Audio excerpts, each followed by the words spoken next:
लागते का डोळे पुस? ईशा प्लीज रडू नकोस तू. ईशा मग रडू नको तर काय करू मी? सर मी बाबांसमोर घरी कशी जाऊ आता? त्यांच्या नजरेला नजर कशी मिळवू मी? माझ्या बाबांना काहीच मान नाहीये का? असं नाहीये ईशा. मला खूप राग येतोय झेंडे सरांचा. ईशा सर मी निघते. मला बाबांजवळ जायचंय आता लवकरात लवकर. त्यांना गरज आहे माझी. बघ जा पण शांत चित्ताने जा. ईशा माझ्यावर विश्वास आहे ना? मी बोलीन त्यांच्याशी. प्रॉमिस.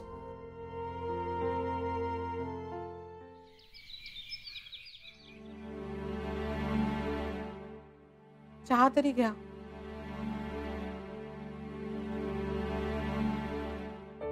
हो नेमकं काय झालंय तुम्हाला? आल्यापासून पाणी नाही, चहा नाही, असे शांत बसून राहिलात. ऑफिस मध्ये घडलं काय? नेमकं राहू तुम्ही असे बसून राहिलात नुसते तर मला कळणार कसं?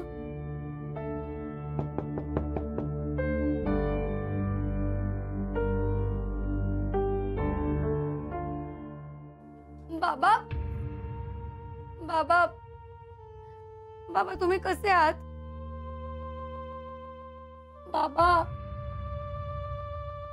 बाबा बोला ना. बरे आहात ना तुम्ही? अगं नाही येत बरे. आल्यापासून नुसते बसून येत असे. चहा नाही, पाणी नाही. बाबा आय एम सॉरी. माझ्यामुळे खूप त्रास झाला ना तुम्हाला? अगं ईशा ऑफिस मध्ये विचारलंस का असं का वागले भेंडे यांच्याशी? मी बोलले विक्रांत सरांशी. हो काय बोलले मग ते? आई विक्रांत सर पण खूप चिडले होते झेंडे सरांवरती. कारण झेंडे सर चुकीचंच वागलेत. एवढंच नाही मीही बोलले झेंडे सरांना. अगं यांची अवस्था बघतेस ना. असं कसं वागू शकतात झेंडे यांच्या बरोबर? माझ्या समोर येऊ देत. माझा हात उचलेला आता. आई अगं शांत हो ना. बाबा आल्यापासून काही खात नाहीयेत, पीत नाहीयेत, बोलत नाहीयेत आणि तू मला शांत व्हायला सांगतेस? एवढ्या मोठ्या माणसाला दुकानातून उचलून नेलं. कसं वाटलं असेल यांना? अगं आई पण विक्रांत सरांनी झेंडे सरांना जाब विचारला. विक्रांत सर त्यांना खूप बोलले. विक्रांत सर पुरे झाली आता ही चर्चा. विक्रांत सर सारखा जप चाललाय त्या नावाचा.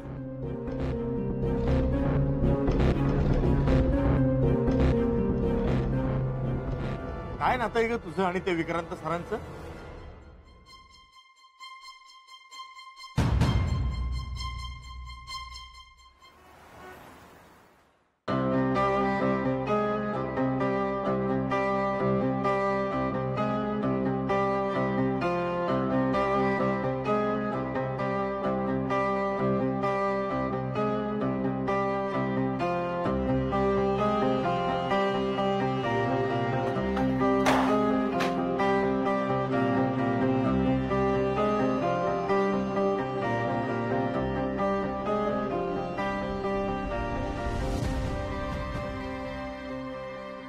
विक्रांत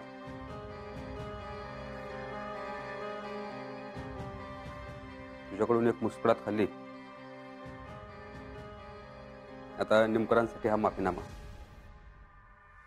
माराने दिला होता ना ईशासाठी, तसाच.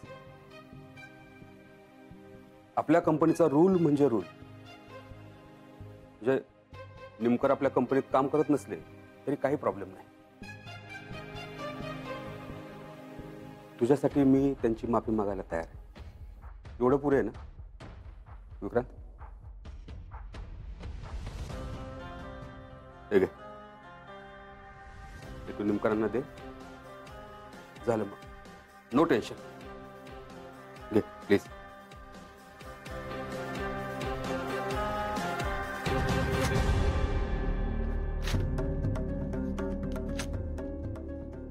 एकदा माती खाल्लीत ना तेवढं बास आहे आता. अरे बास.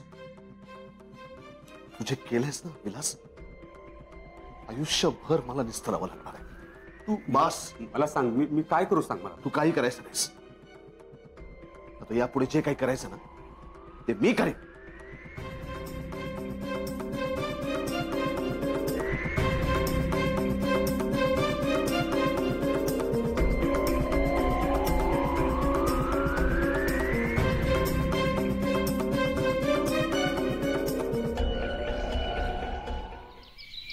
ईशा, मी तुला प्रश्न विचारलाय, ऐकू नाही आला तुला?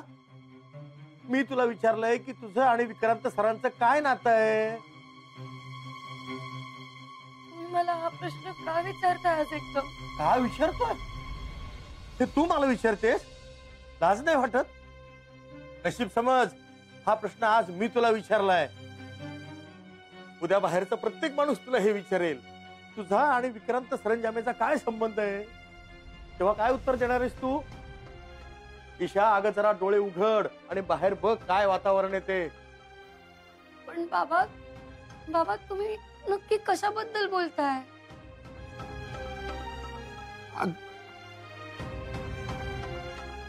पुष्पा, अगं ही मलाच विचारते अजूनही मी कशाबद्दल बोलतोय ते.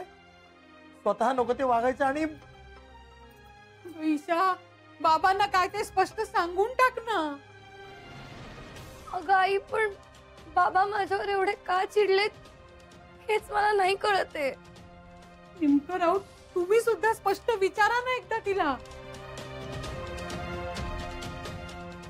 मला वाटलं नव्हतं की इतकी वाट बघून बघून शेवटी मलाच हा विषय काढावा लागेल. पण आपली मुलगी आता बदलली आहे, त्याला काय करणार? आपली मुलगी आपल्याशी पहिल्यासारखं वागत नाही, त्याला काय करणार? मुळात आपली मुलगी आता आपली राहिलीच नाही, त्याला तरी काय करणार? बाबा असं नका म्हणू ना. तू आधी माझ्या प्रश्नाचं उत्तर दे ईशा. ते सरंजामे वारंवार तुझ्यावर एवढी मेहरबानी का करतात ग? नेमकर जरा हळू. मला नाही फिकीर कोणाची आता पुष्पा. अरे चाळीत प्रत्येक घरात याच गोष्टीवर चर्चा चालू आहे. आता काय लपवायचंय? म्हणजे तू माझ्या प्रश्नाचं उत्तर दे. यांच्या कंपनीत एवढे हजारो माणसं काम करतात, त्यांनी तुलाच का बरं ब्लँक चेक दिला, इतर कोणाला का नाही दिला? अहो बाबा, ब्लँक चेक दिला तेव्हा माझी आणि विक्रांत सरांची ओळख तरी होती का हो? त्यांनी तो ब्लँक चेक मला फक्त विश्वास दाखवण्यासाठी दिला. बरोबर, विश्वास. म्हणजे इतकी वर्ष त्यांच्याकडे प्रामाणिकपणे काम करणाऱ्या कोणत्याच व्यक्तीवर त्यांचा एवढा विश्वास नाही बसला जेवढा तुझ्यावर बसला. नोकरी मिळवण्यासाठी लोकांना इंटरव्ह्यू द्यावा लागतो, तयारी करावी लागते, त्यासाठी क्वालिफिकेशन बघितलं जातं, त्याशिवाय कोणी नोकरी देत नाही. तुझ्या प्रसन्न काकांकडे बघितलं ना किती गर्दी असते विद्यार्थ्यांची तयारी करून घेण्यासाठी. पुष्पा, अगं त्या गाण्याच्या भावाला डबल ग्रॅज्युएट असूनही अजून नोकरी मिळत नाहीये, फ्रस्ट्रेट झालाय तो. किती काळजी येते गाण्याच्या डोक्याला.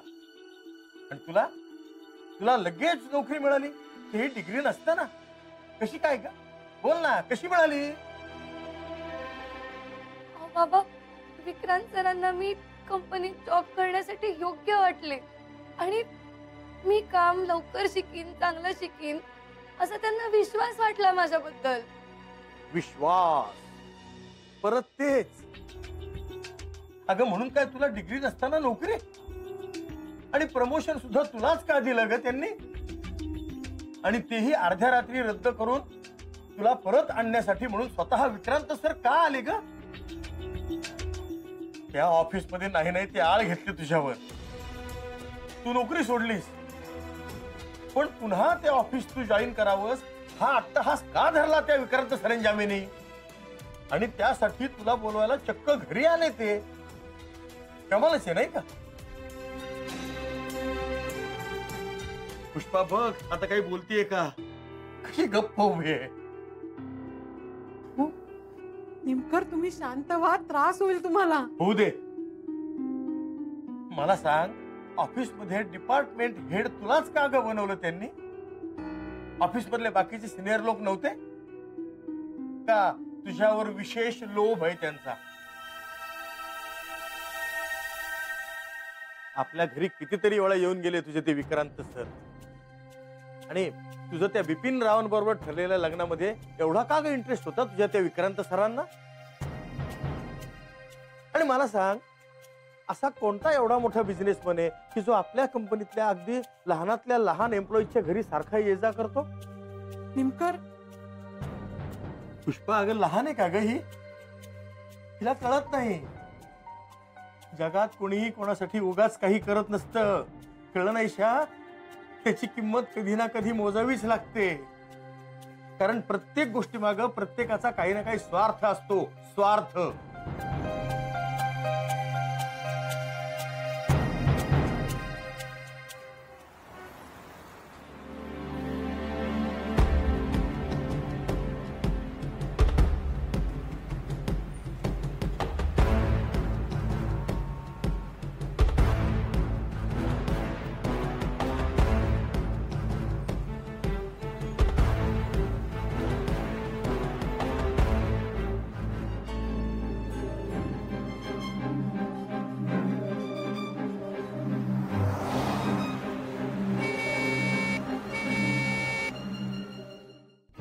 ईशा, अगं तुला काहीच बोलायचं नाहीये का?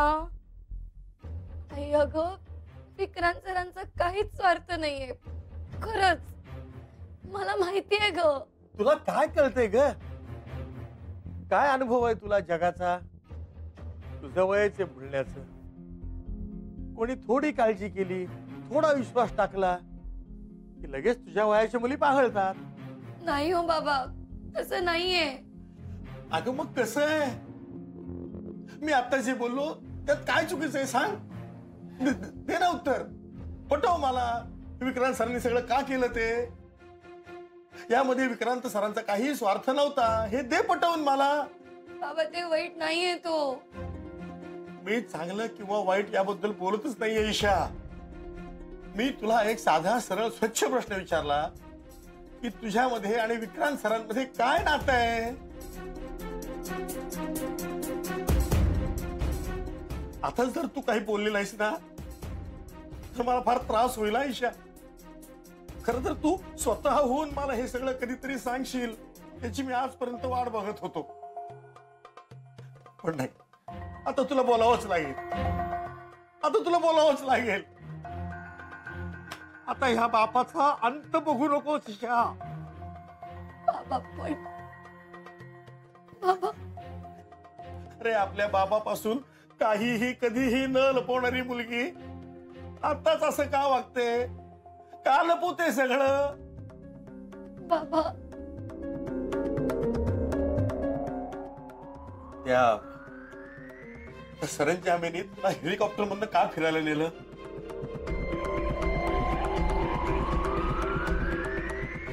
सांग ना मला, हेलिकॉप्टर मधून का फिरायला नेलं? आणि हेलिकॉप्टर मधून खाली उतरल्यावर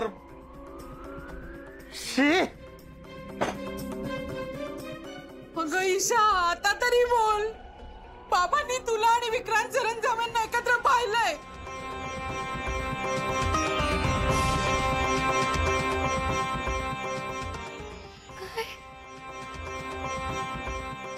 हे सगळं तू माझ्यापासून, तुझ्या आईपासून लपवलंस. हा? अगं तुला झोप नाही आली तर हा बाप रात्र रात्र झोपत नाही. तू जेवल्याशिवाय या बापाच्या घशाखाली घास उतरत नाही. सकाळी तुझा डबा दिल्याशिवाय तुझ्या आईचा दिवस सुरू होत नाही. तुला स्वप्न पडलं तर रात्र रात्र तुझ्या डोक्यावर हात ठेवून जागत राहते ती. आणि अशा आपल्या आई बाबांपासून तू सगळं लपवायला शिकलीस ईशा. नाही बाबा. त्या सरंजामेनं आमचा विश्वासघात केला. हो, विश्वासघातच केलाय त्यांनी. त्यांचं काय, ते तर परकेच आहेत ग. त्यांची आपली ओळख किती, पुऱ्या 6 महिन्याची. पण तू तसंच करावंस. आम्ही तुझ्या डोळ्यांनी स्वप्न बघतो ग. पण तू तू आमच्याच डोळ्यात धूळ फेकलीस ईशा. त्या माणसाच्या नादी लागून तू आमच्याशी खोटं वागलेस.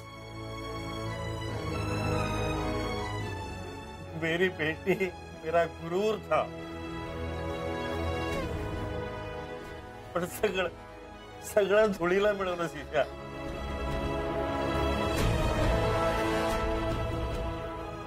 सगळं संपलं.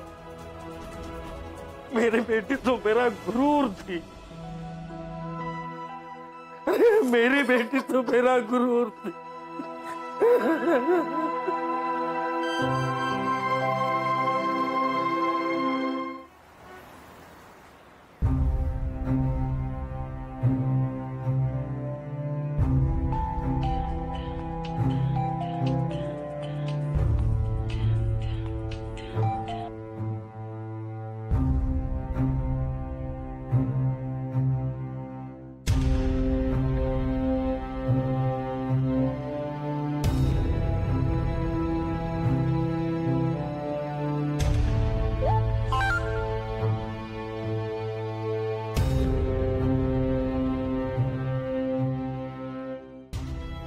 सर आत्ता इथे आले तर कठीण आहे.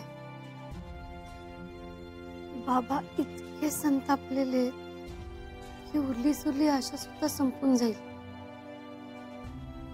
त्यांना कळवायला हवं.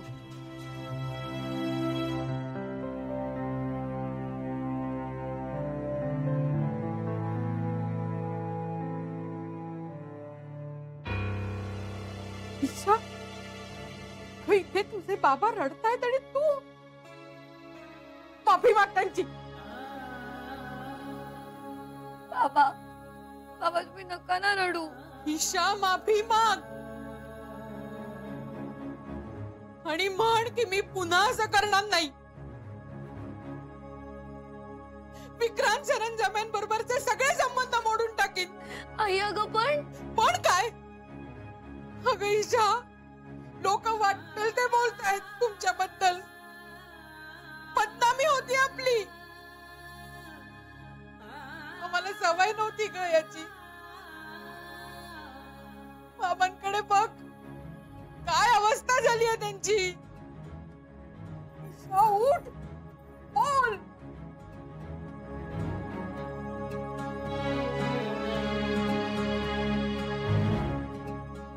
सांगते, सगळं सांगते. बाबा तुम्ही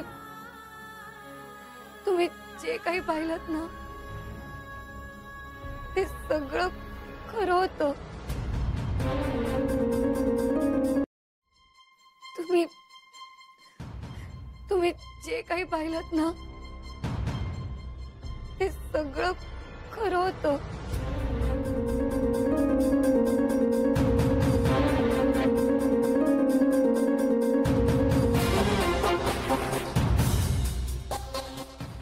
पण बाबा पण काय पण काय जर मी बघितलेलं सगळं खरं होतं तर पुढे बोलायची काय गरज आहे? काय आहे तुझ्याकडे सांगण्यासारखं? तुमच्यामध्ये संबंध असल्याशिवाय तुम्ही असे वागाल का? पुष्पा, अगं लोक बोलतात ना तुमच्या मुलीचं आणि सरंजामेचं काहीतरी सुरू आहे. ते खरं निघालं ग पुष्पा. लोक म्हणतात ते सगळं खरं निघालं. देवा नारायणा, मी आता काय करू?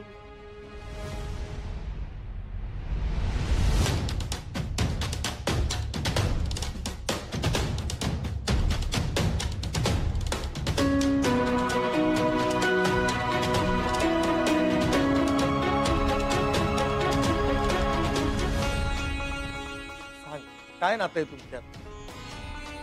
सांग ना, काय नातं आहे तुमच्यात? मी सांगतो बाबा काय नातं आहे.